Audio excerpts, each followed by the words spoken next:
Thank you all for joining us today at this first of the Hard Talk panels with some of the brightest minds in the region. My name is Patrick Mayock. I am the editor-in-chief of HotelsNewsNow, and I want to begin by apologizing for putting you through my American English. So thank you for bearing with me. I do appreciate it. Over the course of the next 45 minutes, we are going to be discussing or hearing from these leaders who are going to be sharing their vision of the region, and then specifically, what has changed in the past year. It's a pretty broad topic. We have 45 minutes to get through it, so we're going to jump right in. And the way we're going to do it, and Ted, I'm going to start with you. Please give a brief introduction of yourself and then an overview of some of the regions you're most focused on currently. Thank you, Patrick. My name is Ted Middleton. I'm Senior Vice President of Development for Hilton Worldwide. My responsibilities are the growth of our company in Latin America. I would say today most of our activity is occurring in Mexico, Colombia, Peru, Argentina, and Chile. As just a general overview of our activities, currently in the region we have 70 hotels open. We have 60 hotels in our pipeline, and we expect to open another 40 hotels by the end of 2017, which would represent a 40% increase in our footprint. Most of our new development, 75% of it, is Hampton by Hilton and Hilton Garden Inn, and we're growing rapidly, and for Hilton Worldwide, Latin America is one of the fastest regions of growth that we have. Thank you, Ted. Paulo, how about you? Good afternoon. My name is Paulo Pena. I'm President and Managing Director for Latin America and the Caribbean for Wyndham Hotel Group.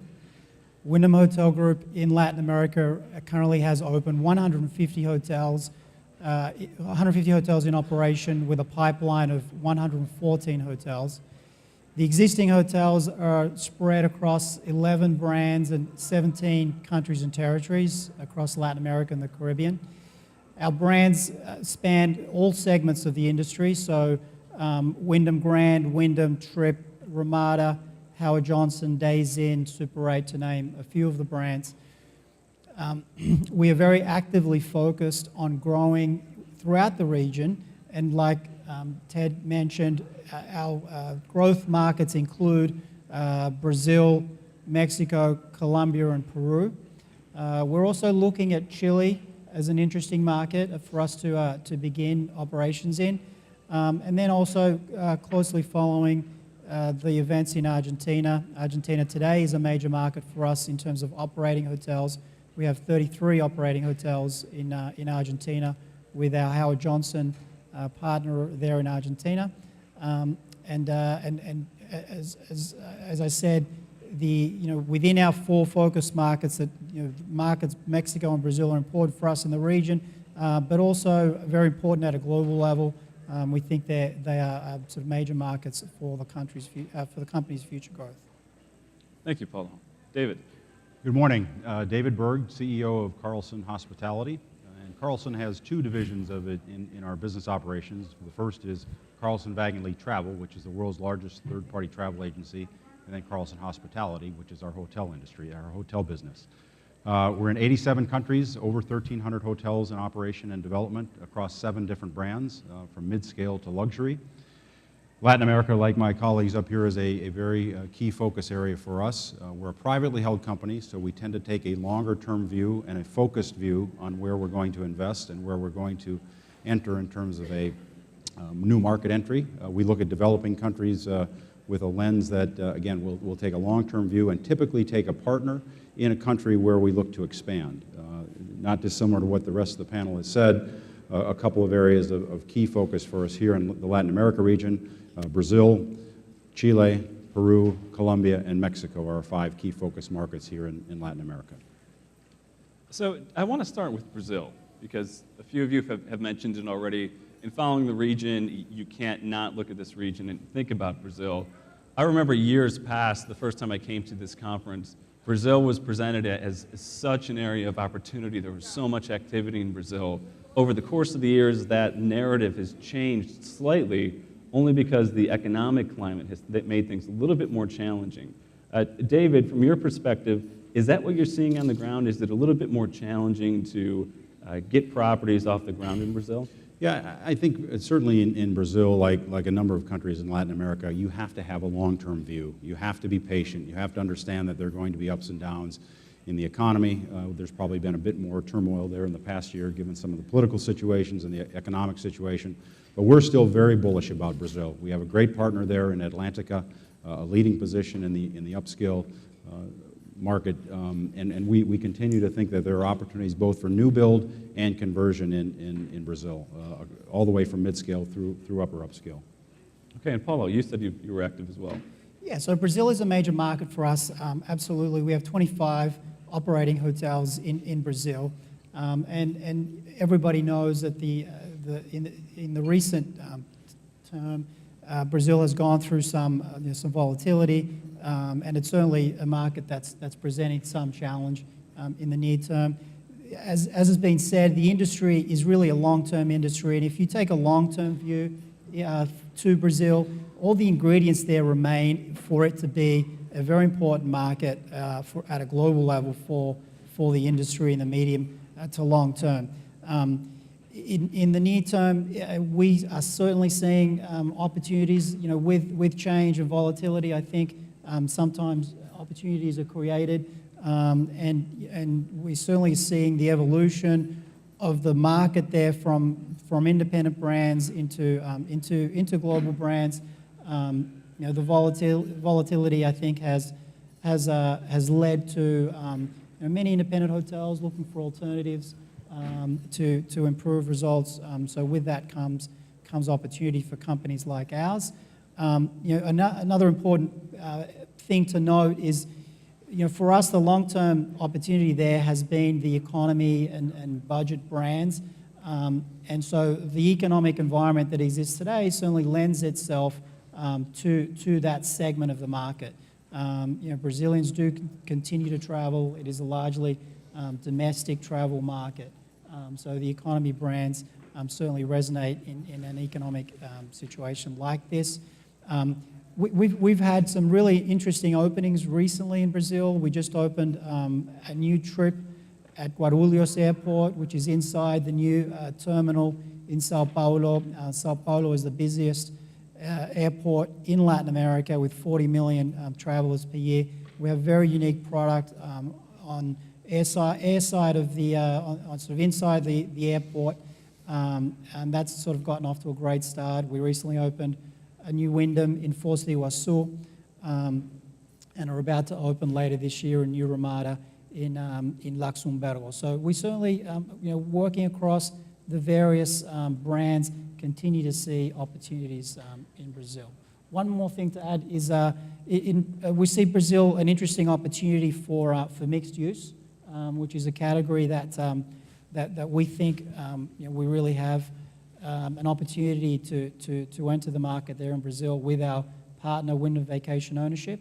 And earlier this year we opened our first mixed-use resort with timeshare and hotel together in the same project.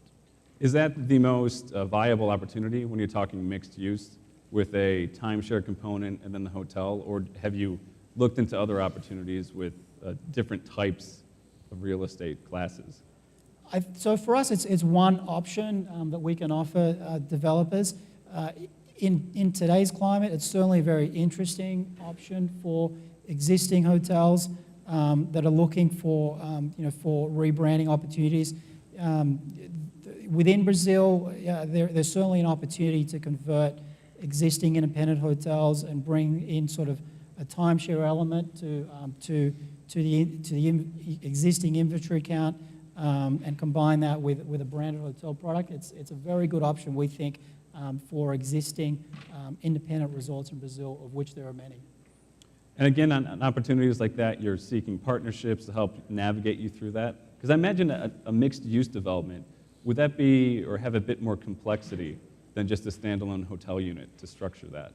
Certainly we're working with local partners. It adds some complexity. We as a company are used to and are very capable of working through that, given that the timeshare component is our sister company, Wyndham Vacation Ownership, that we work very closely with.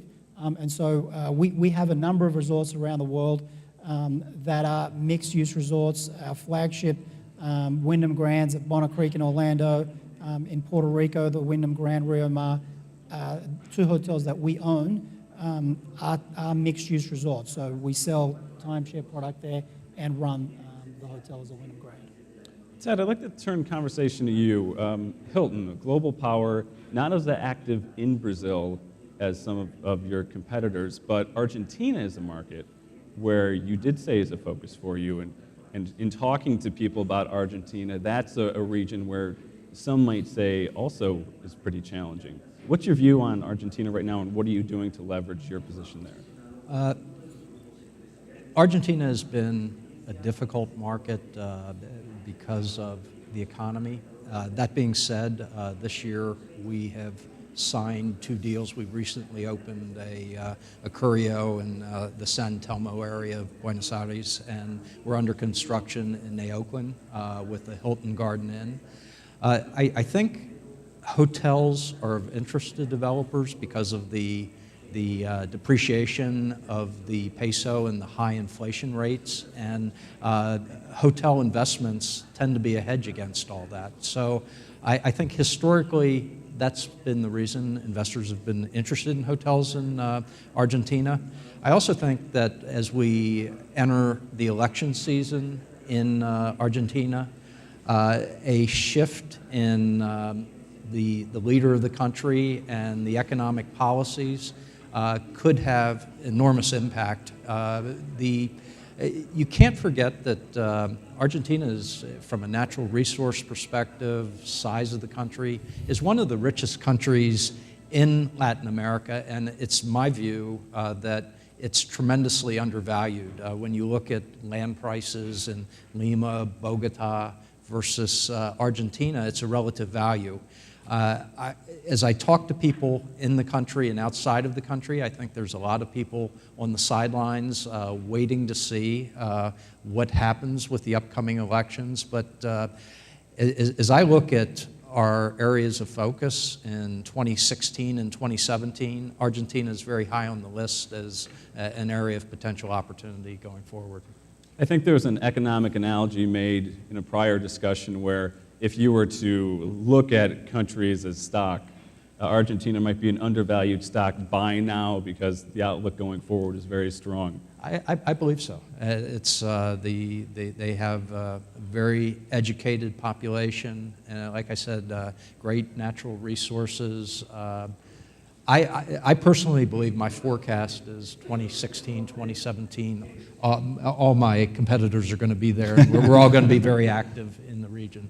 Is that the case, gentlemen? Do you view Argentina with the same favorable outlook, or do you still see a region that might be a little bit fraught with challenges? Well, sir, Pablo. I think, Patrick, as I said, we very purposely, sort of on an annual basis, take a look at where we're going to focus. We would be more opportunistic in Argentina and focus on the countries that we've identified for the next couple of years where we think there's better opportunity for us. For us, Argentina is a major market today. We have 33 hotels, and primarily with our Howard Johnson brand, which is the leading hotel brand in the country.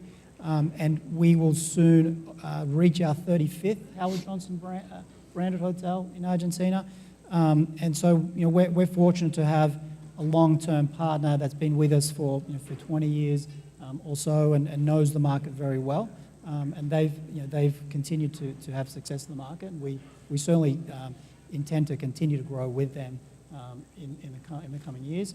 I would agree with Ted that 2016 and 2017 are probably the years that we'll see a sort of jump in the overall market there, and we'll certainly be active at that time. I have a question I'd like to hear from each of you. If we're being tasked on this panel to talk about what has changed in the past year, when you think about countries within this region, where has your opinion changed the most? It may not be a dramatic 180, but maybe there was an area where you were sitting here a year ago and you thought there's opportunity there, but now you think there's a lot more than you did. Or maybe there was a region where you thought there looks to be a lot of opportunity there, but then after doing a bit more digging, it is a little bit more tricky to fully leverage that opportunity. So Ted, if you'd like to start. For me, it's been year after year the same answer, and it's Brazil. Brazil for me is a total enigma. It's the second largest economy in the hemisphere. The opportunities seem to be unlimited, yet we've struggled expanding our footprint there. When I started in the region, we had 2 hotels in Brazil. Today we have 2. We changed out one. We this year opened a Hilton in the Baja de Tijuca area of Rio de Janeiro, but I had expected that we'd be much more successful. Why aren't we successful? I think, first of all, we do not have a strategic partner like David has, and I think Atlantica has done a great job for you guys. I think the lack of financing creates a problem, and as a result of lack of financing, I've heard the statistic 80 to 85% of the hotels are financed through the condo hotel model, and to make matters worse, recently the CVM, the regulatory body in Brazil, has made the regulations as they affect the risk of the operator more difficult in condo hotels, and it's given us pause as operators. Do we really want to operate in that environment? So it's just been very difficult, very, very difficult. I continue to think the potential's there, but it's the one area where I've misjudged how successful we'd be.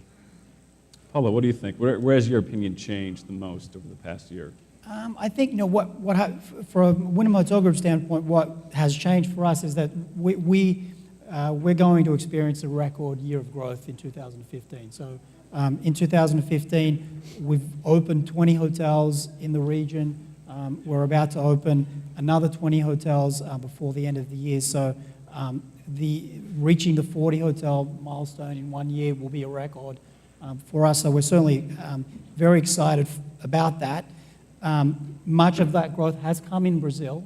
I think that that in terms of the overall landscape of the region, Brazil is the biggest change in terms of the dynamics, the landscape. Certainly the economy and the political climate has changed significantly, I think, from this time last year. I don't think the opportunity, the medium to long-term opportunity has changed in Brazil, but the near-term dynamics, how to compete in the market has certainly changed. We have benefited from having good local partners in the country. So operating partners like Nobile, Vert, and Latin Hotels, who are all very well established in the market, know the landscape well, and can navigate the volatility, has helped us. And I think, as I've heard said about Brazil, is in Brazil, it is moments like these when companies and operators that know how to navigate the landscape really move forward, and we certainly believe that. I think, Patrick, from our perspective, we've added a country of focus, which is Mexico, which we haven't talked much about, and I'll maybe come back to. But I think that we've refocused this year on Chile and Colombia as our 2 opportunities where we've really put a lot of attention to try to grow. We announced a few weeks ago the signing of 3 Radisson Blues, 2 in Colombia, 1 in Chile, and in a couple of weeks we'll announce the signing of multiple Radisson Reds across the region, again, focus in those countries. So Colombia and Chile for us in 2015 have been extremely strong markets, and we see those markets as strong in the future. We haven't said much about Mexico. Candidly, we have been late getting to Mexico. Has its issues like every other country, but I do think, again, from a long-term perspective, that Mexico is a place that we have put on our list of priority countries as we look forward. If you want to talk about other countries that maybe represent opportunity, why not address the host country where we are here, Lima, Peru? Gentlemen, what are you each doing in Peru? And then what is your outlook? Let's say if I were sitting on stage with you 5 years from now, what would you have liked to look back on having accomplished? I'd like you to ask me that question after this conference, you see how we do, right? So, we're very bullish on Peru. We have 2 Radissons here in Lima. We're going to announce the signing of a Park Inn in Tacna here in a couple of weeks. And with that partner, as a lot of us have talked about, taking great partners in local markets that understand the consumer is very important to Radisson and Carlson. And we do take that long-term view. So we believe that as Peru continues to become a destination for both travel, leisure travel, and business travel, it's a great market. And we hope that we'll continue our expansion here as well. Peru for us has been one of our focus markets here in Peru. We're fortunate to have a very strong local partner, Costa del Sol, who are with us here this week. Recently with them, we opened 7 Wyndham branded hotels in Peru. Most recently, the Wyndham Lima here in Avenida Salaverry, very close to here, which is a great new hotel and representation of the brand. As many of you saw, the Wyndham at the airport, which we converted from a Ramada to a Wyndham, is a great airport hotel, one of the leading airport hotels in the region. Is also a Costa del Sol hotel. So we certainly would like to and plan to continue to grow with Costa del Sol here in the country. We are also about to open a new Ramada Encore here in also very close to this hotel in San Isidro, which will open later this week. It's a brand new hotel, new construction, beautiful product, and will certainly resonate with the corporate market here. Peru is is a country in Latin America that has demonstrated relative stability. There's a relatively friendly business environment here in Peru. The tourist demand for Peru continues to grow. It certainly feels like sort of an it place to visit right now, with the restaurant here, Central, being one of the top restaurants in the world. Machu Picchu certainly being very well promoted. We think Peru has a lot of long-term potential. I agree with Paulo's comments about it's a good place to do business. Tourism has even more potential than it has today. The way Lima has carved itself out as the gastronomical capital of Latin America are all very positive factors. Plus, we've been very fortunate to be working with some excellent partners. We have a Hilton hotel in Miraflores that was developed by Hey, and it's, in my opinion, it's one of the best Hiltons anywhere in Latin America. We've worked for many years with the Brocali family. They have the DoubleTree by Hilton in Lima. They also have the DoubleTree by Hilton in Paracas. Next month, we're working with the Sam family, and we'll be opening a Garden Inn in Cusco. And we have signed Hampton by Hilton deals in Trujillo y Tarapoto. And where do I see us going forward 5 years from now? I think we're going to fill out the country with more Hampton Inns and Garden Inns. Except for Cusco, I really don't see any opportunities for Hilton because of the rate structure. But I do see in the smaller cities immense opportunity, and also in Lima for Hampton Inn and Hilton Garden Inn. I think the word that has been used on this panel more than any thus far is partner. So obviously finding a good partner is incredibly important, and I'm sure if I were to ask you to share experiences with wonderful partners, you each could go on for the duration of this panel. So I'm going to refrain from doing that. Instead, I'm going to ask you to discuss a partnership that went south, that didn't work the way you wanted to. I don't want you to name specific names, but just as a learning experience. So what maybe went wrong, and what did you learn from that so that going forward, you're putting yourself in a position of success? Is anyone brave enough to take that? I'll try to take a stab.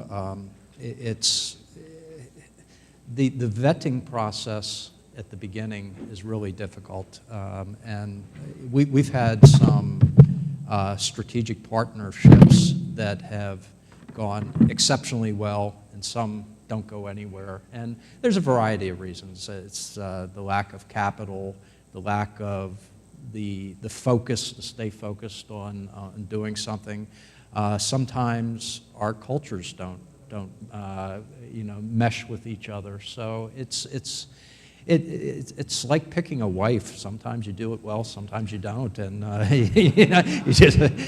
you move on. But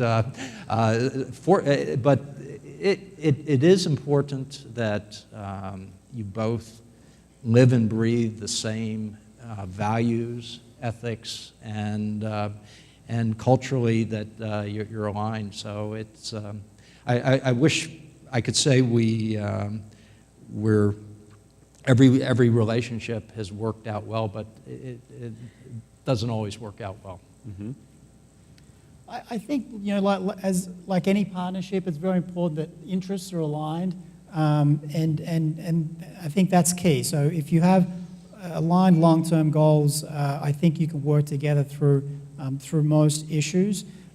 In saying that, I think partners that work best are the ones that really believe in the brand, that believe in the concept of branding, that really utilize all the tools made available that a global branded hotel company provide. The systems, the websites, the sales infrastructure, and also very importantly that they believe in the loyalty program. The loyalty program, I think, is a major element of working certainly with us and with any of the large branded companies. So I think having the belief in the brand, in the loyalty program, and really buying into it are we've found are the partners and the hotels that have the most success. I think what I would add, I would agree with what Paulo and Ted have said. And Ted, I want to see how you negotiate the prenup before you get into that. Marriage is also sometimes important. But I think for us, we take a lot of time in trying to determine what partner makes sense for us. And there's art and science there. You can evaluate the financial balance sheet that a partner would bring, their land bank, what they have to bring from a capability set. But the art piece of it is what my esteemed colleagues have talked about, and really how do you fit culturally? And if there are going to be ups and downs, can you work through those? And can you try to figure that out from the outset? I think something we haven't talked about is really making sure that end or that exit strategy is aligned, because oftentimes where we haven't been successful is where we thought that we had a long-term investor or a long-term partner that had different, because of circumstances, changed what they wanted to do in terms of their length of the relationship. And if that happens sort of midstream, that's a little bit unsettling. So that exit strategy and being aligned along that front is important for us. And we look for folks that not just open a single hotel, but that can help us build out a particular region or a territory. I'd like to just add one other thing. I think it's incumbent on the brands when we're going into the various countries. We have to listen to our partners too. We can't just dictate this is the way it is. It's a collaborative process, and our local partners add a lot to the process. And so as I've entered into these relationships and tried to nurture them and have them grow, that's probably the most important lesson I've learned. Ted adds a very important point, which is that our local partners really know how to do business locally, and that's why we work with them. I think being as large companies operate around the world, most of us based in the U.S., I think in working with a local partner, understanding that they are operating in a very different environment, in a different landscape, legally, in terms of business practices, in terms of culture, in terms of managing people, I think is very important that we don't that we sort of find a way to work together in order to fulfill the needs of a global company, but also to understand that locally our partners are operating in a unique environment, which is their local market. That reliance on partnerships is intensified over the past year, over the past 5 years, the past decade, as a lot of companies, major global change, start adopting the asset-light operating model in which you are fundamentally relying on other people's money for the development of hotels. Now that said, is it possible, or would you ever go it alone without the help of a partner, or would that be such a kind of a one-off, really specialized type deal that it's not even worth mentioning? Well, we did that in Brazil for our entry there. We developed 100% on our balance sheet the Hilton Sao Paulo, which is a 500-room hotel. It's been open for about 11 years now, and interestingly, it's one of the most profitable hotels in our system. It was meant to be our entree into Brazil. So we will use our balance sheet for something that is highly strategic. Like most of the major chains, we prefer not to, but we have a good balance sheet, and we would use it in the right situation. So in that case, the market presence, being in that market, was important enough for us to use the balance sheet, correct? Okay. Paulo, David? Well, for us, I mean, we are largely an asset-light company. We have 7,700 hotels around the world, and of those 7,700 hotels, 2 of them are owned by us. And so, we're not in the market looking to buy real estate. Having said that, we do work with partners locally and in projects that make sense. We will invest capital in certain projects, but we're not looking to really be the outright owner of real estate. For your outlook then, what's a project that would make sense for you to contribute some capital? We've done it in several cases. For us, it comes down to is the market. So is the market an important market for us at a region or global level? Is it a brand that we're trying to grow? Is it a hotel that we think could benefit from capital and hence improve the operating results of the asset? We're doing so in instances where it's really a strategic investment for us. Carlson's been asset light from its inception, so we didn't go through the asset heavy and dispose of those. So it's always been our operating model to help to partner with others to utilize that. I think, like the rest of the panelists have said, we try to think about how do we make an investment. So would we think about a sliver investment? Would we think about key money? Yes. Would I see us coming into Latin America and owning an asset 100%? Not very likely. I think where we put our assets to work, and Paulo, not dissimilar to you, we own 3 assets in our entire portfolio, would be in the launch of Radisson Red, for example, our new brand. We are going to build one and own and operate that as we launch a new brand, which we think is important to tell that message to the investment community as we go out with a new brand. If you talk about the past year and you talk about potential opportunities, I think we would be remiss if we didn't address in some capacity Cuba. We talk about a shift in the past 12 months with the easing of diplomatic relations between the U.S. and the Cuba. That market becomes a much more interesting proposition. Now, I know, David, you and Ted have recently made a trip over there, and to the extent that you are allowed to speak on the subject, give us your thoughts. What did you find there? And then if you can, what are you folks planning? Well, I'd go to jail if we were specifically planning anything today, but... I promise I wasn't trying to get you in trouble purpose. Just to sort of quickly frame the opportunity, there's about 60,000 hotel rooms in Cuba right now. 85% of them are 4- and 5-star hotels. It's a pretty big hotel market. They have annually about 3 million international arrivals. Of that, about 1.1 million to 1.2 million are Canadians. U.S. citizens represent less than 100,000 arrivals, and it's my belief, and David and I have spoken about it, I think he would concur with me, that once the restrictions are lifted on U.S. travelers, you're going to see a heavy influx of U.S. visitors going there before it changes too much. I thought the old city of Habana it reminded me of Madrid, the architecture, the open plazas, the beaches. We went to Berg, and phenomenal beaches, white soft sand, blue waters. So the Cubans have great products. Right now, the It's basically Spanish hotel companies that are managing the properties. Virtually all of the hotels are owned by the Cuban government. And I think there's going to be a really interesting play once everything opens up, and Hilton is looking forward to that day because one advantage we have is the Hilton name is closely associated with Cuba. We opened the Havana Hilton in 1958, and it was taken over by Castro's government in 1961.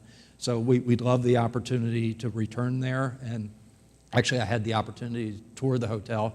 I believe it's a 400-room hotel, and considering it was built in 1958, it was in outstanding condition. It's a big convention hotel. So I think that's going to be one of the biggest changes in our industry, the opening up of Cuba. And tomorrow, Raul Castro and Obama are meeting. I think the Pope's visit has sort of, the Pope is getting involved diplomatically. So it's really an interesting situation. And I personally expect some changes in the not-too-distant future.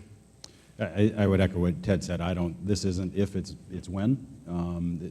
Our senior senator from Minnesota, where Carlson is based, Amy Klobuchar, is actually the lead author behind the embargo lifting legislation, so we've been quite close with her office on what we've seen, what we've observed, and I would echo what Ted said. I think if you've got 1 million Canadians going there now, when this gets opened up to the United States, I think the opportunity is tremendous. I was surprised by a couple of things. One was the supply, the current supply, but B, what we heard in terms of what's going on in growth in hotel room expansion over the next few years. Second was the absolute friendliness of the Cubans to American tourists and business people, and a real willingness, in my opinion, to have Americans come into the country. That said, 10 international airports, which I think we could all have a debate about how really international they are.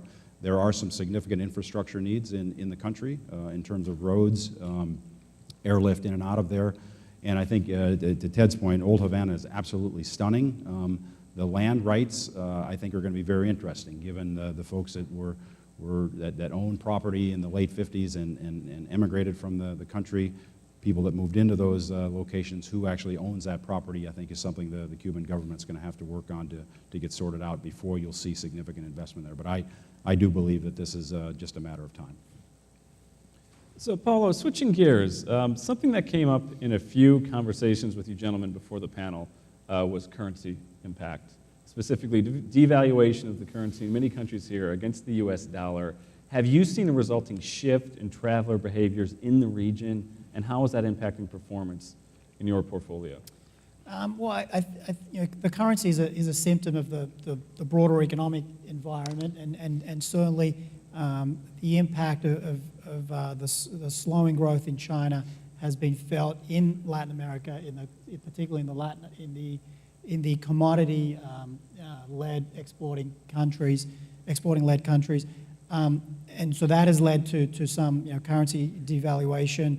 In Brazil is certainly where we've seen it the most, and what you see in Brazil is certainly less travel by Brazilians outside of Brazil. It's become more expensive for them to travel, particularly to the U.S. Brazil was certainly a strong feeder market, and still is a very important feeder market for destinations like New York, like Southern Florida. We have a strong portfolio in Southern Florida, and certainly welcome a lot of Brazilians there. What that has meant is that the Brazilian traveler has spent more time at home, and certainly traveling more domestically, and I think we're seeing that in some of the resort destinations in Brazil. I think that's where the strongest impact has been felt. In Colombia is another country that's had some currency devaluation. I think it's a similar story there in terms of Colombians traveling abroad, but then you see the impact felt in the local markets like Cartagena and Santa Marta, where you see Colombians choosing to vacation there rather than abroad. Okay, so time is quickly getting away from us. We've got about 12 minutes left. In that time, gentlemen, I want to review a few, kind of go rapid fire mode.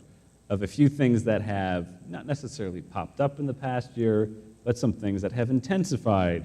Let's start with everyone's favorite buzzword, Airbnb. And I'll use that as a proxy for really the rise of the sharing economy. And within the context of this neck of the world, is that impact being felt? Are you seeing it steal share away from your properties down here? And if it isn't doing so yet, do you view it as a threat, not next year, but a few years down the road? We see it as a niche, and we don't feel it's directly competitive with us. I think our advantages over Airbnb, first of all, in this region, security is a big issue. And when you go into a private home, you don't have the same security as you do in a hotel. The hotel brands offer amenities which aren't offered in the homes. We have, everybody sitting here, we have our loyalty programs which help us keep the guests. We have our commercial engines. So it's a different niche, and the hotel space, the demand for hotels is huge, and they have their niche and we have ours, and we don't feel threatened competitively by them. I would largely agree. I think the it's a new dynamic in the market, and like any market in any industry, a new competitor or change in the dynamic of the market leads to the existing competitors to innovate and to be more competitive. And I think that's what we're seeing. We're seeing the large hotel companies like ours, further invest in digital capability, in growing the loyalty program, in enhancing the overall guest experience outside of the hotel environment as well. And I think that's what that is where we are very differentiated, in that we are certainly we're offering branded products to large to both leisure travelers and large companies that know what to expect when they travel, with partnerships with airlines, partnerships locally with other transportation companies, and the loyalty program being a sort of a big element of all those partnerships, I think is what keeps us different with Airbnb today. Like it or not, the sharing economy is here, and it's here to stay. And I think it's something that you've got to continually look at. And I agree with Paulo with your comments. I think it's actually helped us as an industry up our game and keep us on our toes. If you look at Airbnb, I think a lot of credit given to when you go on their site, you really feel like you're at that flat in Soho in London, which I think is a good thing for the industry to take notice of and make sure that we're giving that same kind of experience as we think about more and more folks coming to our sites to book. But I do think, I agree, with the panelists here, that where we have a difference is where we can curate. When you get to the hotel, the secret sauce in any hotel industry and any hotel experience is what that team member, what that employee can bring to you as a guest. And that translates into loyalty, and that translates into return visits.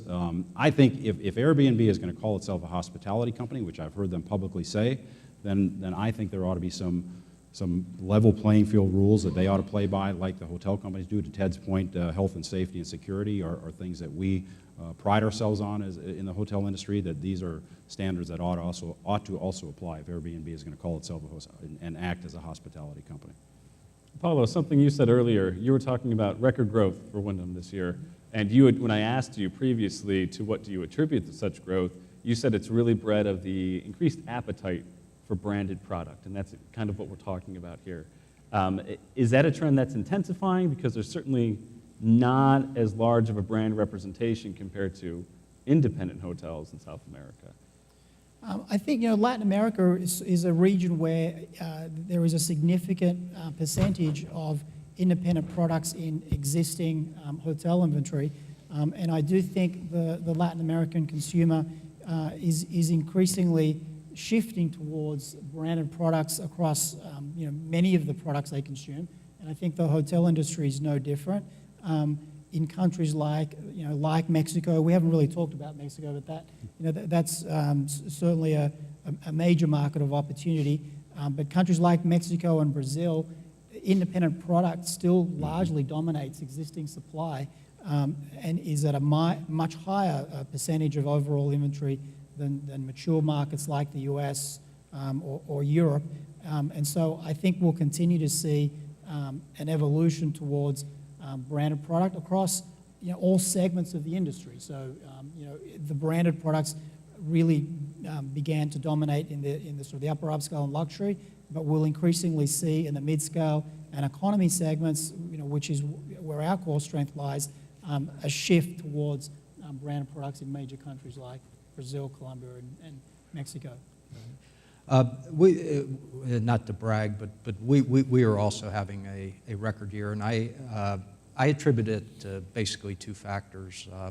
We're fortunate to have very strong brands with excellent commercial engines, and the owners see the impact of that.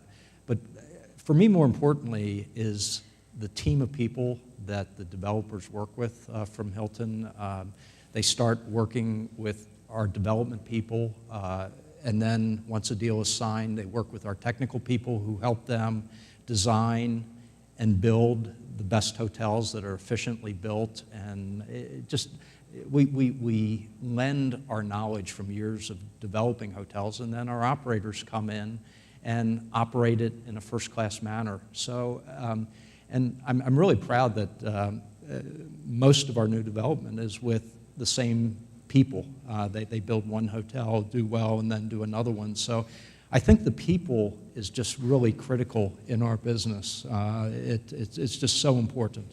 It's something, Ted, I think at the beginning you said you folks you opened a curio collection here, is that right? Correct, in the San Telmo neighborhood of Buenos Aires. And that's something we haven't touched on, the collection concept, where it's almost a hybrid independent branded model. Given such a high representation of independent hotels there, do you view curio as a significant growth vehicle in the future? Well, we do. Basically, a curio has a bit looser brand standards, but it has the same commercial engines for all intents and purposes as a Hilton or a Garden Inn. So for us, it's a conversion opportunity. Now, having said that, we have the same fire and life safety standards for curio that we do for a full-service Hilton. So in Latin America, where hotels are built frequently to the local code, which is not as high as the international standard, it does create some issues for us, but curio is really meant to be a conversion product. And is that conversion, I mean, given challenges like that, does that just mean you have less of a pool of candidates, or does that mean when you find one, you have to inject some capital to get it up to your code? It's a complicated question. The most typical situation is a hotel will have only one stairwell on one side of the building. Our code is to have two, and sometimes you can do an exterior stairwell relatively inexpensively. Other times you just can't work with the project. So, but fire and life safety for us is the biggest hurdle when we're looking at conversions in the region. And David, is any interest in Corvus collection? Yeah, so Corvus is our luxury brand that allows independent hotels that want to have the value and the advantage of being in a great distribution system and a great loyalty program to be a part of that. So this part of the world lends itself to that. Everybody has that sort of a program. We've launched this in the last 12 months, and we're starting to get some momentum behind it. We're focused on that, but we are also, in this region, we think that really the mid-scale opportunities with our Park Inn and Radisson Red is something that's really going to allow us to grow more rapidly than just in the collection. Okay, and Radisson Red is something you mentioned. Again, looking over changes in the hotel landscape in the past year, you can't go anywhere without hearing first Airbnb, but second to that millennial, or now increasingly millennial-minded, so we don't cast off anyone who doesn't mean a certain age restriction in there. Radisson Red is an example of a company developing a brand to meet that. Is there as large of a need for the millennial-minded brands in Latin America as there are, for example, in the United States? We think so, Patrick. I think maybe there's a timing issue, but we're quite encouraged by the reception that we've had for Radisson Red here in Latin America. And as I alluded to earlier, that maybe I'll get in trouble with my PR people, but we're going to announce some signings here in the next couple of weeks. And I think that for Radisson, for Carlson, this has been a very interesting brand launch in that it's really truly our first global brand launch. So we have projects in China, South Africa, the United States, and here in Latin America. So I think the consumer, and again, as the world gets flatter and we have more global travel, that millennial-minded traveler transcends geographic lines. Very good. Okay, so we have 2 minutes left. In these final 2 minutes, I want each of you to share a key takeaway. The idea being, if you folks all walk away from this room and you remember nothing else, this is what you should be taking from the conversation. So that said, David, I'm going to start with you since I've been picking on Ted since he's been closer to me, and then we will work our way down the ranks. Well, for me, it's pretty simple, and we have this mantra at Carlson, which is that the product has to be great, the product has to be safe, the product has to really be there for the guest to enjoy. But where we make a difference, where I think we can make a difference as hoteliers, is empowering our team members to really make sure that we're delighting the guests. So we spend a lot of time on our Yes I Can training, Be Our Guest training, to ensure that when you come to our hotels, you have a unique experience. We actually have this saying that we want you to be sad when you leave our hotel. So all the technology, and we haven't talked about IT and the spend, but you can't pick up any news rag these days and not read about how much people are spending in digital and IT. Very, very important. But at the end of the day, that connection with the guest and allowing our team members and associates to make a difference is where we really think we can win. Paulo, your key takeaway. I think anyone who's worked in Latin America for some time understands that Latin America is a region which has cycles and has its highs and lows, and it's happened before and it will happen again. And the companies that will continue to grow in this environment are the ones that understand how to do business locally, that are working with strong local partners that have been through these environments in the past. There still remains significant opportunity across many markets in Latin America, and we as a company are certainly very invested in the region, and we'll continue to work to realize that opportunity. Ted, the final word's yours. In Latin America, like the rest of the world, the three most important factors for a successful hotel are location, location, location. Perfect way to end it. Short and sweet. Ladies and gentlemen, thank you so much for attending. And thank you, gentlemen.